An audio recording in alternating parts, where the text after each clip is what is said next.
August 15th, 1971. A Sunday evening. President Richard Nixon appears on national television and announces the United States will no longer convert dollars to gold. The gold window closes. The dollar stops being money backed by reality. From that moment on, every collapse clock started ticking again. In 1971, U.S. national debt stood at $400 billion. Today, it exceeds $34 trillion. That's an 8,500% increase in 53 years. In the last 4 years alone, more money was created than in the previous 200 years combined. The world's strongest economy now survives on borrowing. Interest payments alone exceed $1 trillion per year. That's more than the defense budget, more than Medicare, more than everything except Social Security. How does the richest nation in history need to borrow $1 trillion every 100 days? How does the reserve currency of the world require constant money printing to service its own debt?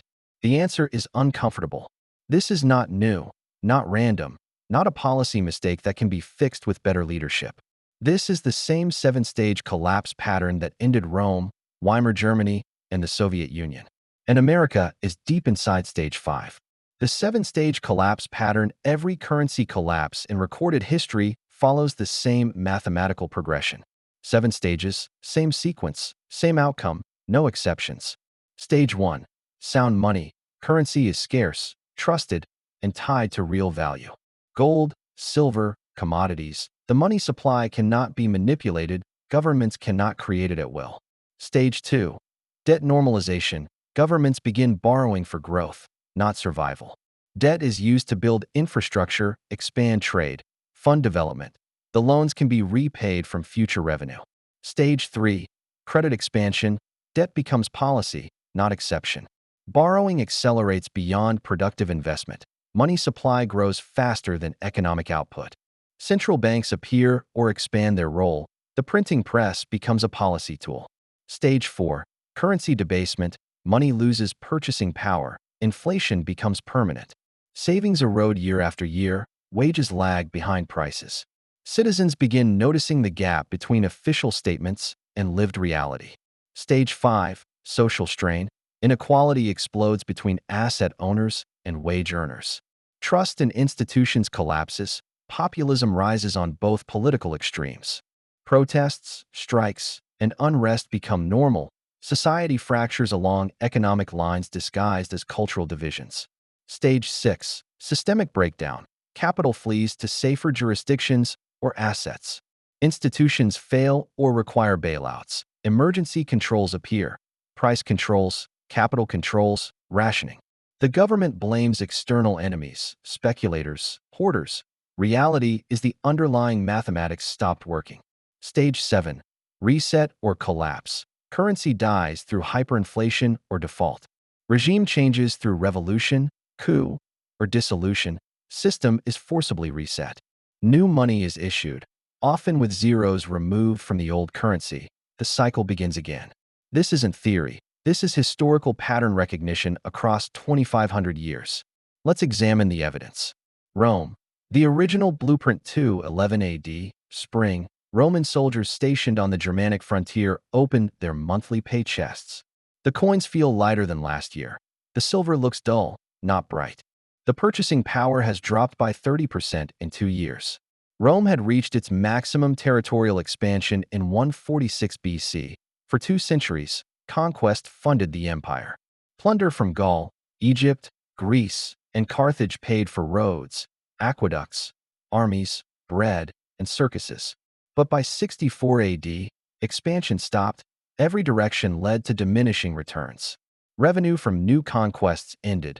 Tax revenue from existing provinces couldn't cover costs. Emperor Nero faced a choice: cut spending or debase the currency. He chose debasement. 64 AD, Nero reduces silver content of the denarius from 100% to 94%.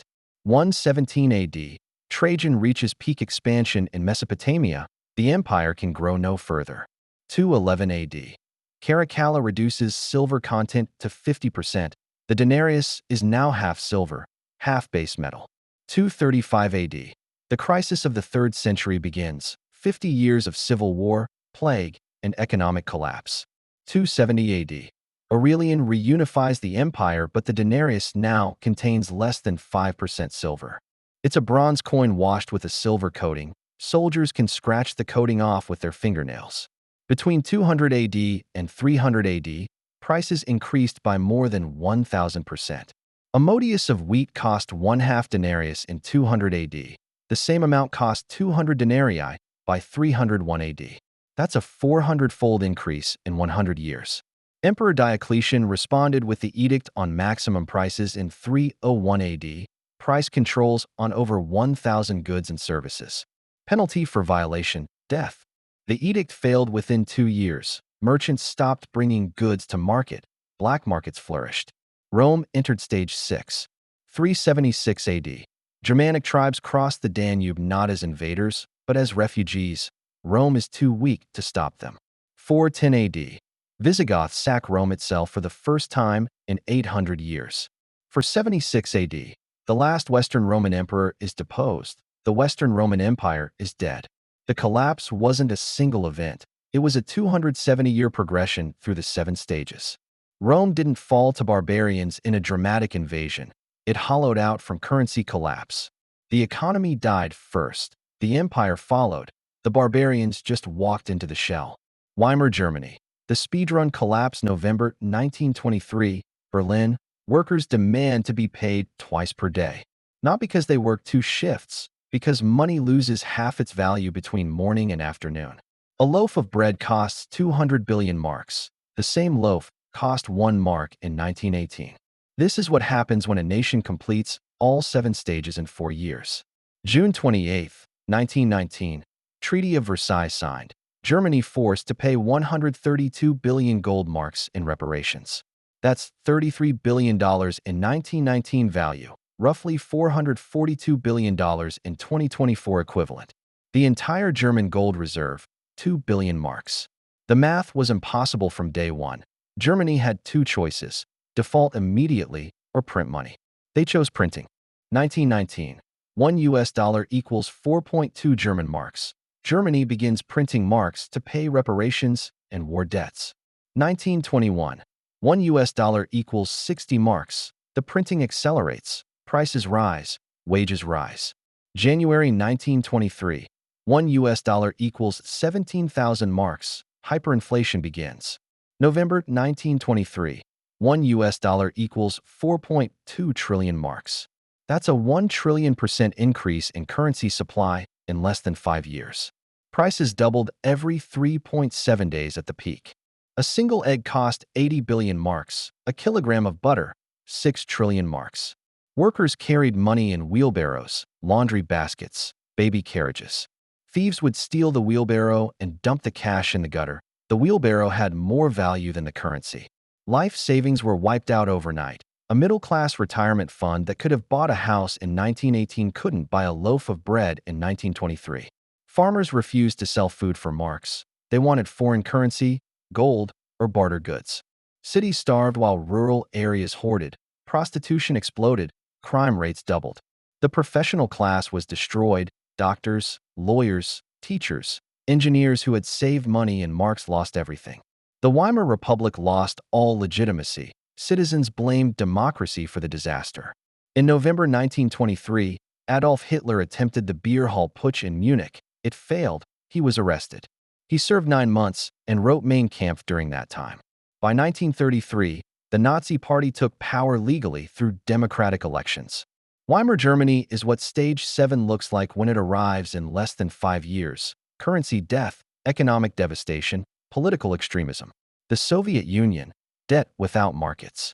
Late 1980s, Moscow. Galina Ivanovna stands in line outside a state grocery store at 5 a.m. She's been waiting 3 hours in the cold. There are 200 people ahead of her. The shipment today, 40 loaves of bread, 12 bottles of milk, no meat, no butter, no eggs. The Soviet Union wasn't supposed to collapse. It had nuclear weapons, a space program, the world's largest standing army. It controlled 11 time zones and 1/6 of Earth's land surface. But it couldn't feed its people because the economic math had broken decades earlier. 1970s, Soviet economy dependent on oil and gas exports. Oil prices surged from $3 per barrel in 1973 to $35 by 1980. A 12-fold increase in 7 years. Soviet GDP growth appears strong. Hard currency from energy exports pays for imported grain, technology, and consumer goods. Reality: the entire system was bankrupt, subsidized by high oil prices. March 1985. Mikhail Gorbachev becomes General Secretary. He inherits an empire in decay. 1986. Oil prices collapse from $32 per barrel to $10, a 70% drop in months. Soviet revenue drops by 60% in 18 months. The subsidies end. The hard currency dries up. Soviet GDP growth fell below 1% by 1989. Official inflation: 2%, real inflation: 40% or higher. Shortages became universal, not just luxury goods, but soap, shoes, toilet paper, light bulbs, razor blades. The ruble was officially valued at 0.6 rubles per US dollar, the black market rate, 30 rubles per dollar. 1989. Eastern European satellite states break away: Poland, Hungary, East Germany, Czechoslovakia, Romania. The Berlin Wall falls on November 9, 1989. By December, the entire Eastern European Empire is gone. August 1991. Hardline communists attempt a coup against Gorbachev. It lasts 3 days and fails. December 25, 1991. Mikhail Gorbachev resigns. The Soviet Union officially dissolves. The hammer and sickle flag is lowered from the Kremlin for the last time. The ruble collapsed completely. Hyperinflation hit 2,500% in 1992. Life savings evaporated. Pensions became meaningless. Retirees starved.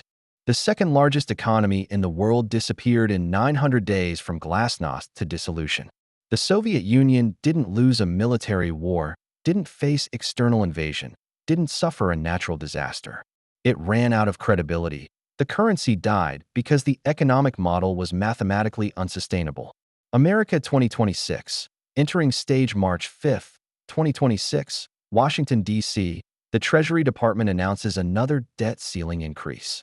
The new limit: $36 trillion. That's $2 trillion added in 8 months. The announcement receives 47 seconds of coverage on major networks. No one is surprised anymore. This is stage 5. This is normalization of the insane. U.S. national debt: $34.1 trillion as of January 2026, growing by approximately $2 trillion annually. That's $5.5 billion per day, $2.3 million per minute. Federal revenue in fiscal year 2024, $4.9 trillion. Federal spending, $6.8 trillion. The gap, $1.9 trillion. That gap must be borrowed every single year. Net interest payments on federal debt exceeded $1 trillion in fiscal year 2024. That's more than the defense budget of $886 billion, more than Medicare spending of $874 billion. Interest payments now consume 20% of all federal revenue, and interest rates are only at 5.3%. If rates return to historical average of 6.5%, interest costs will exceed $1.5 trillion annually. Federal Reserve balance sheet in 2008, $800 billion, peak in 2022, $9 trillion. That's an increase of $8.2 trillion in 14 years. Quantitative easing was supposed to be emergency policy. It became permanent. Official CPI inflation peaked at 9.1% in June 2022, highest rate in 41 years. Real inflation calculated by 1980 methodology, closer to 18%. Grocery prices increased 33% between 2020 and 2024. Housing prices increased 47%. Wages increased 19%. The gap: 28% loss in purchasing power in 4 years. Top 10% of Americans own 70% of all wealth. Bottom 50% own 1.5%. 63% of Americans cannot cover a $1,000 emergency without borrowing. Trust in government institutions: below 30% according to Gallup 2024. Trust in Congress: 16%. Political polarization at highest level since measurement began in 1994. 63% of Americans believe the country is on the wrong track. 52% believe their children will be worse off than they are. For the first time in American history, The majority believes the future will be worse than the present. This is stage 5 psychology, not optimism about temporary problems, but structural pessimism about permanent decline. Inflation is transitory. Federal Reserve Chair Jerome Powell, 2021. The banking system is sound and resilient. Treasury Secretary Janet Yellen, March 2023, 3 days before Silicon Valley Bank collapsed. Rome said deficits don't matter when silver content dropped to 50%. Weimar said inflation was temporary in 1922 while printing trillions of marks. The Soviets said the economy was strong in 1989 while people starved in breadlines. Every collapsing system tells the same story at stage 5. Everything is fine. The fundamentals are strong. This time is different. But the pattern says this time is not different. The pattern says stage 5 always leads to stage 6. The stage 6 warning sign. Stage 6 doesn't begin with a dramatic announcement. It begins quietly with capital movements visible only to those watching. Foreign holders reducing U.S. Treasury positions. China reduced holdings from $1.3 trillion in 2013 to $780 billion in 2024. That's a 40% reduction over 11 years. Not dramatic, not sudden, but consistent. Japan's holdings peaked at $1.3 trillion in 2021, now below $1.1 trillion. Foreign central banks are slowly diversifying away from dollars. Not dramatically, not publicly, but consistently. Emergency interventions becoming normal. 2008 bank bailouts presented as one-time crisis response. 2020 stimulus presented as pandemic emergency. 2023 regional bank failures requiring Federal Reserve emergency lending. Each intervention larger than the last. Each temporary program becomes permanent. Price controls or discussions of price controls. Rent control proposals in multiple cities. Discussions of price gouging laws for groceries. Calls for windfall profit taxes on energy companies. Stage 6 always includes attempts to control prices rather than address currency debasement. Political extremism on both sides, not normal left-right debate, but fundamental disagreement about constitutional legitimacy. Rising support for socialism among younger voters. Rising support for nationalism among older voters. The center collapses, compromise becomes impossible. Once a nation reaches stage 5, the progression to stage 7 takes 10 to 20 years on average. Weimar speed ran it in 4 years. Rome stretched it across 270 years.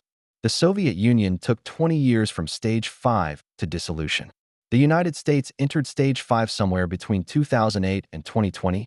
Either way, the clock is running. The stage 7 outcome. Stage 7 takes one of 3 forms: hyperinflation, default and restructuring, or system reset through political upheaval. Hyperinflation. Currency completely loses function. Prices detach from reality. Barter replaces money. Examples: Weimar Germany, Zimbabwe, Venezuela, Argentina multiple times, Hungary 1946. Default and restructuring. Government announces it cannot pay debts. Bondholders take losses. Currency devalues sharply. Examples: Greece 2012, Argentina 2001, Russia 1998. System reset through political upheaval, revolution, regime change, or collapse of government. Examples: Soviet Union 1991, French Revolution 1789, Chinese Communist Revolution 1949. But the dollar is the global reserve currency. It can't collapse like Zimbabwe or Weimar. Historical fact: every reserve currency eventually loses that status. Spanish Real de Ocho, global reserve currency for 300 years, lost status in 1800s. British pound sterling, global reserve currency from 1815 to 1944, lost status after World War II. Average lifespan of a reserve currency, 94 years. The dollar has been the global reserve currency since 1944. That's 82 years. Reserve currency status doesn't prevent collapse. It delays collapse and makes it more gradual. But it also makes the eventual reset more globally disruptive. When Zimbabwe's currency collapsed, it affected Zimbabwe. When the dollar experiences stage 7, it affects every economy on Earth. The warning window. This is not speculation about some uncertain future. This is pattern recognition across 2,500 years of recorded economic history. The United States has completed stages 1 through 4. The United States is deep inside stage 5. The signs of stage 6 are appearing: capital flight, emergency interventions, political extremism, institutional decay. The pattern says stage 7 is inevitable unless the underlying mathematics change. And the mathematics cannot change without political will, and political will cannot exist without public understanding. Historical average: 10 to 20 years from stage 5 to stage 7. Best case: reform occurs, debt is restructured, spending is cut, currency is stabilized, stage 7 is avoided. Historical probability of best case: less than 5%. Most likely case: continued denial, continued money printing, continued debt growth until markets force the issue. You have a narrowing window to understand the system, to protect yourself, to prepare for volatility, before the system forces understanding upon you, not through education, but through experience. History doesn't repeat, it rhymes with math. And the math is saying the same thing it said in 64 AD Rome, 1923 Weimar, and 1991 Soviet Union. Stage 5 always leads to stage 6. Stage 6 always leads to stage 7. The clock is ticking. Subscribe for more pattern investigations into the forces that shape our world.